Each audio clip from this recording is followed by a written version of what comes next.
नमस्कार दोस्तों, आज हम बात करेंगे बिहार अब भी इतना पिछड़ा हुआ क्यों है। आज़ादी के इतने साल बाद भी अब बिहार इतना पिछड़ा हुआ क्यों है।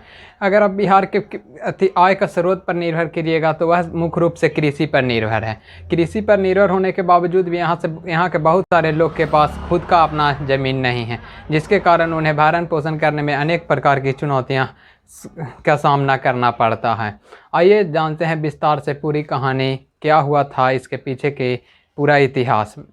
हुआ ये था कि बिहार में उत्तरी बिहार में हमेशा बाढ़ से ग्रसित रहता है तथा दक्षिणी बिहार हमेशा सुखाड़ से ही ग्रसित रहता है, जिसके कारण अंग्रेज़ को कर या टैक्स वसूलने में बहुत तरह की कठिनाइयों का सामना करना पड़ता था। इसको उन्होंने एक निदान पाने के लिए उन्होंने परमानेंट सेटलमेंट एक्ट नामक एक कानून लाया। वह कानून उन्होंने 1793 ईस्वी में लाया, जिसके अंतर्गत उन्होंने बताया कि अब हम कर वसूलेंगे लेकिन नए अंदाज से वसूलेंगे। उनको कहना था कि हम अब कर लेंगे लेकिन हर बार उपज हो या नहीं हो, हम कर जब भी लेंगे तो बराबर लेंगे।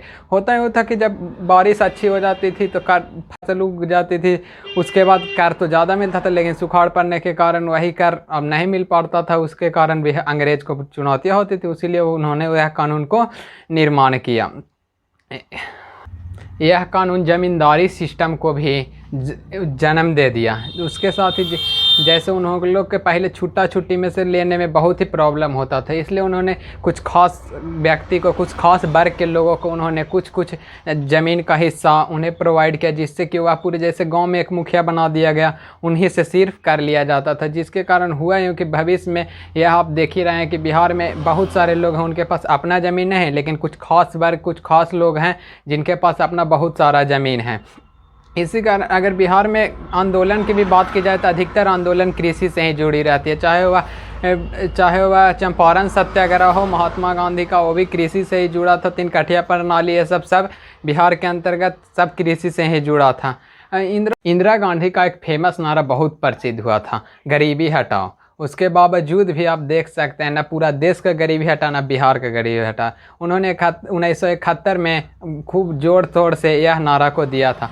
उसके बावजूद भी कुछ ज़मीन पर अगर बिहार की पर कैपिटल इनकम की बात की जाए तो पर कैपिटल इनकम भी यहाँ बिहार की 43,000 रुपये के आसपास है। आज के युग में भी अगर 43,000 रुपये में समझिए तो कुछ से बहुत कम ही लोग उससे एडजस्ट कर पाते हैं अपने जीवन शैली को। अगर वह पूरे भारत से कंपेयर किया जाए तो पूरे भारत में 1,08,000 के आसपास है। अगर बेरोजगारी दर पर भी बात की जाए तो बेरोजगारी दर बिहार में 33.8% बताई जाती है। यह रेट कोरोना काल में 2020 अप्रैल 2021 अप्रैल मई में जब यह चरम सीमा पर थी तब यह रेट 46% तक हो गया था। इसके अनुसार समझ सकते हैं हर दो में से एक व्यक्ति आपको बेरोजगार ही दिखेगा। उसी समय अगर पूरे भारत की बात की जाए तो पूरे भारत में यह 24% के आसपास थी। कोरोना काल के समय से एवरेज पूरे भारत के बेरोजगारी दर देखी जाए तो 23.5% के आसपास यह बेरोजगारी दर रहती है, जिसके अनुसार समझिए तो हर 5 में से एक व्यक्ति आपको बेरोजगार ही नज़र आएगा। किसी भी क्षेत्र के लिए अगर उसके विकास के पर बात की जाए, उसके वहाँ की शिक्षा व्यवस्था जिम्मेवार ना हो, ये हो ही नहीं सकते। किसी भी क्षेत्र के विकास के लिए वहाँ की शिक्षा व्यवस्था उचित होना बहुत ज़्यादा ज़रूरी है। जैसे कि हमारा बिहार में अगर बात कीजिएगा तो बिहार में 5वीं सदी में ही नालंदा यूनिवर्सिटी यहाँ की ऑल ओवर वर्ल्ड में top most university 5th century में बनाई गई है। नालंदा यूनिवर्सिटी को बाद में भले ही बख्तियार खिलजी 1193 ईस्वी में नष्ट कर दिया हो, लेकिन वहाँ के जो भी स्टूडेंट पढ़ लिख कर निकले वह प्रख्यात हुए।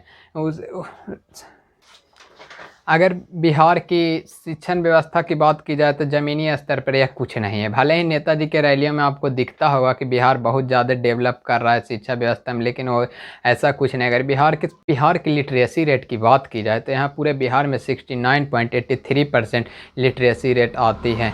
अगर यह बात पुरुषों में बात की जाए तो 70.32% और महिलाओं में 53.52% यह डाटा जानते हैं। महिलाएं यहाँ की बहुत ज़्यादा अशिक्षित है, जिसके कारण यहाँ के आप देख ही सकते हैं कितने चुनौतियों का सामना करना पड़ता है। अगर यह ग्रामीण क्षेत्रों में बात की जाए तो ग्रामीण क्षेत्रों में 43.9% है यहाँ की शिक्षण व्यवस्था, और शहरी क्षेत्रों में तो अच्छी है 71.9% शिक्षण व्यवस्था है। बिहार के विकास में बिहार झारखंड इशू भी एक चरम सीमा पर थी। जैसे कि बिहार के दक्षिणी भाग में बहुत सारी खनिज संपदा थी जो बिहार के पूरे विकास में बहुत ज़्यादा योगदान देती थी, लेकिन बाद में 15 नवंबर 2000 को यह पूरे झारखंड के अलग होने के कारण पूरे खनिज संपदा झारखंड में चली गई, जिसके कारण बिहार में उस तरह का अब कुछ खनिज बचा नहीं जिससे यहाँ की डेवलप हो सके। उसके कारण यहाँ के कंपनी भी यहाँ के बिहार में बहुत ही कम बाहरी कंपनी यहाँ पर आ पाती है। बिहार के अगर पॉलिटिक्स पे बात की जाए तो बिहार के पॉलिटिक्स पूरी तरह से बीजेपी के कंट्रोल में है। उन्हीं के सबसे ज़्यादा विधायक उन्हीं के साथ में हमारे जेडीयू वाले होते हैं, मान तो बीजेपी का ही होता है। उन्होंने भी हमारे बिहार के विकास के लिए इस 2020 वाले इलेक्शन में उन्होंने कहा था कि हम 19 लाख रोजगार देंगे, लेकिन यह रोजगार भाजपा जो कहती है उसे पूरा करती है। इसीलिए रोजगार पर मैं कहना चाहूंगा कि हमारा संकल्प है कि 3 लाख शिक्षक नियुक्ति, 1 लाख स्वास्थ्य क्षेत्र की नौकरियां, आईटी हब से 5 लाख नए रोजगार का सृजन, 1000 एफपीओ के माध्यम से 10 लाख रोजगार का सृजन, और अगर इन सबको जोड़ दें तो कुल 19 लाख नए रोजगार के अवसर बिहार में पैदा करना तथा 1 करोड़ महिलाओं को स्वावलंबी बनाना हमारा संकल्प भी है, हमारी प्रतिबद्धता भी है, और इसे हमारी सरकार ही पूरा करेगी। इस पर बिहार के जनता को भरोसा भी है।